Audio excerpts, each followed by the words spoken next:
नमस्कार मित्रों, आज चिंतन में स्वच्छता अपनाएं। हमारे समाज की यह गलत धारणा बन गई है कि सफाई करना एक जाति विशेष का काम है। इसके विपरीत गंदगी फैलाना सबका काम है।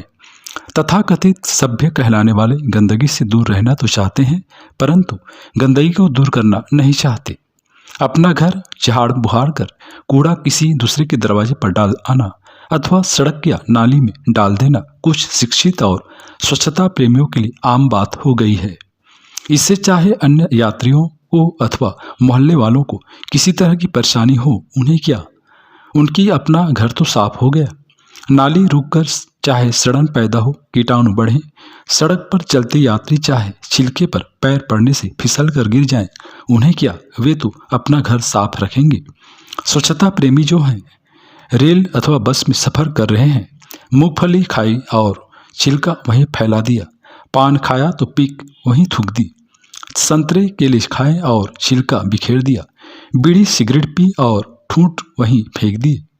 कहने का तात्पर्य यह है कि प्रत्येक जगह अस्वच्छता फैलाना अपना अधिकार समझते हैं, क्योंकि समझते तो यह है कि उसकी सफाई करने वाला तो दूसरा आदमी नियुक्त किया गया है। अनेक लोग फुटपाथ पर बिकने वाले ठेलों से चाट पकौड़े खाते हैं और जूठा पत्ता कागज आदि वहीं डाल देते हैं। हवा में उड़कर वही राहगीरों के ऊपर पड़ते हैं। किसी का कपड़ा खराब हो जाता है, सड़क गंदगी हुई सो अलग, किसी की कार या स्कूटर बिगड़ गया, रास्ते पर ही खोलकर मरम्मत की और काली तथा कचरा वहीं छोड़कर शान से गाड़ी पर चलते बने।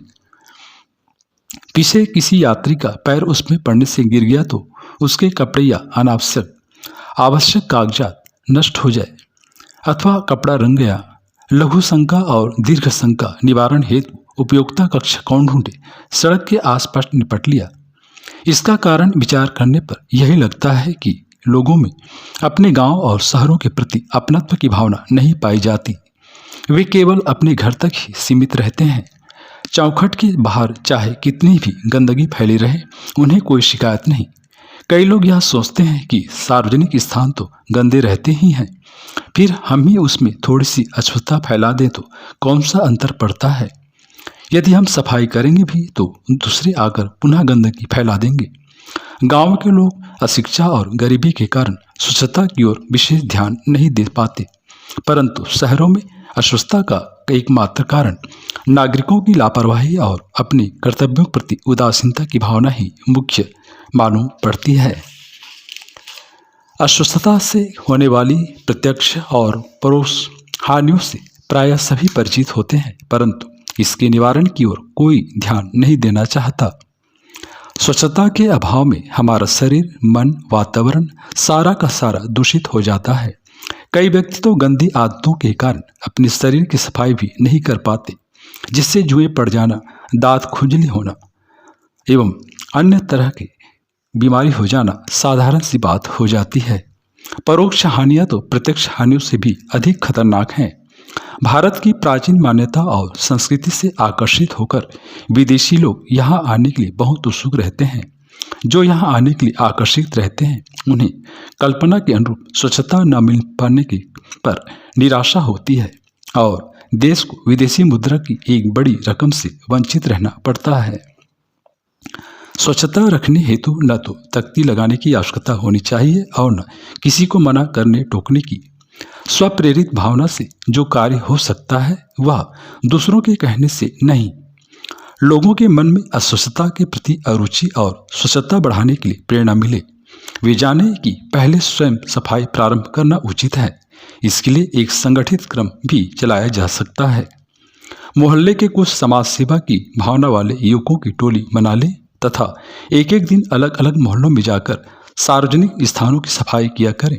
इससे वहाँ के कुछ भावनाशील लोगों में जागृति आएगी। लोगों को स्वयं की लज्जा होगी कि अन्य लोग जब हमारे मोहल्लों की सफाई कर रहे हैं, तब हमें क्यों न करना चाहिए। बच्चों में स्वच्छता की आदत प्राथमिक स्तर से ही डालनी अच्छी होती है। उन्हें अपनी शरीर, कक्षा, पाठशाला, बगीचा, घर आदि की स्वच्छता का अभ्यस्त बनाना चाहिए। शाला के बच्चों की कुछ टोलियों में बांटकर स्वच्छता की स्वस्थ स्पर्धा कायम की जा सकती है। कुछ मात्रा में इसके लिए अंक निर्धारित कर देने से वे अधिक आकर्षित हो सकते हैं। इससे दोहरा लाभ होता है। सफाई तो होती है, साथ ही कूड़े का सदुपयोग भी हो जाता है। इधर उधर फैला कूड़ा अशुद्धता उत्पन्न करता है। उसे एकत्र कर सड़ाया जाए तो इससे बहुत अच्छी खाद बन सकती है। इस खाद के प्रयोग से भूमि की उर्वरा शक्ति बहुत अंशों में बढ़ जाती है, क्योंकि यही उसका वास्तविक खाद्य है। वैज्ञानिकों के अनुसार कूड़ा हमारे आहार का आहार है, अतः उसे एकत्रित कर सड़ाएं तथा काम में लाएं। जहाँ तहाँ फलों और सब्जियों के छिलके तथा गुठलियों लोग प्रायः यत्र तत्र बिखेर देते हैं। यह आभास ही नहीं होता कि ये खाद बनाकर हमारे लिए उपयोगी भी हो सकते हैं। अस्वच्छता अपनाने से जहाँ अपार हानि होती है, वहीं स्वच्छता अपनाने से अनेक लाभ भी होते हैं। अपनी आदतों को सुधारकर स्वच्छता से मिलने वाले लाभ प्राप्त करना हमारा लक्ष्य होना वांछनीय है।